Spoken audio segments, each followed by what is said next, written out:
It's Friday, and that means it's time to check in with Fox 61 Rick Hancock. He joins us now with what's hot and happening online. Rick? Well, Connecticut man has become a true internet sensation. In 3 short years, Michael Buckley has transformed a local cable show into the #1 celebrity gossip site on YouTube. But the day after, what was going through your mind, girl? Michael Buckley is a YouTube sensation. Some might also say that the Wallingford resident also has a bit of a potty mouth. Hey, you, I don't like my husband, cause I like With more than 500,000 subscribers, the What the Buck Show is the most popular entertainment program on YouTube. Susan Boyle sang Wild Horses. I love how when she rode... Before taking part on a social media panel at the Mark Twain House this week, Buckley said his internet success began shortly after a video clip from his public access TV show was posted on YouTube.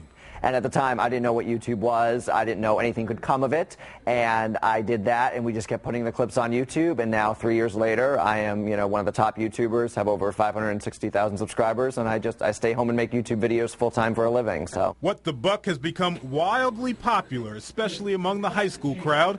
And while his blog and Twitter pages also get lots of traffic, it's YouTube that's made him world famous on the web. It is amazing. It's wonderful. And I hope my success inspires other people to just turn on the camera and go for it. But social media expert Brent Robertson says those wanting to imitate Buckley's online success will need to have a unique personality. And you happen to be passionate about a particular type of content and you're willing to sort of put yourself out there with attitude, you can be very successful. Buckley acknowledges it's hard for some people to believe that he actually earns a good living using free social media websites. MySpace, Facebook, Twitter, YouTube, it's part of who we are and what we do now. So I'm not here to convince people like, oh, you need to be on Twitter and YouTube. I love it. It works for me. If it doesn't work for you, that's fine too. You probably still have a VHS.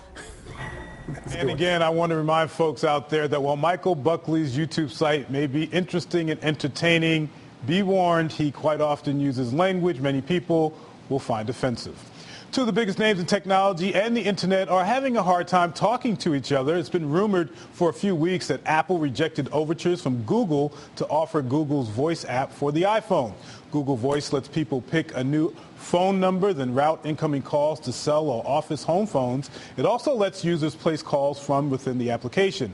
Newly released documents show that Apple rejected the Google Voice app because it feared it duplicates the dialer on the iPhone and could be used as a replacement.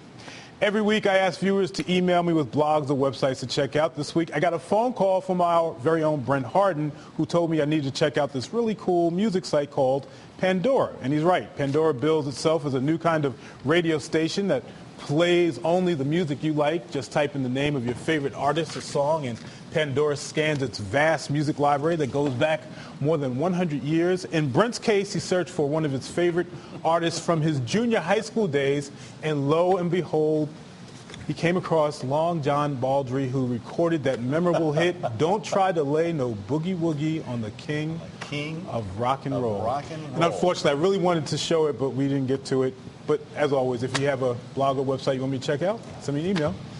I have to give credit to my daughter. Actually, my 14-year-old turned me on to Pandora, and then the Long John Baldry was just to see if they knew who he was. And they did. And they came up with a spot-on, accurate description of his music, which I thought was amazing, because if they have him, they have thousands of artists, because that's an obscure reference right there. All right, guys. Rick, thank you. This business report brought to you by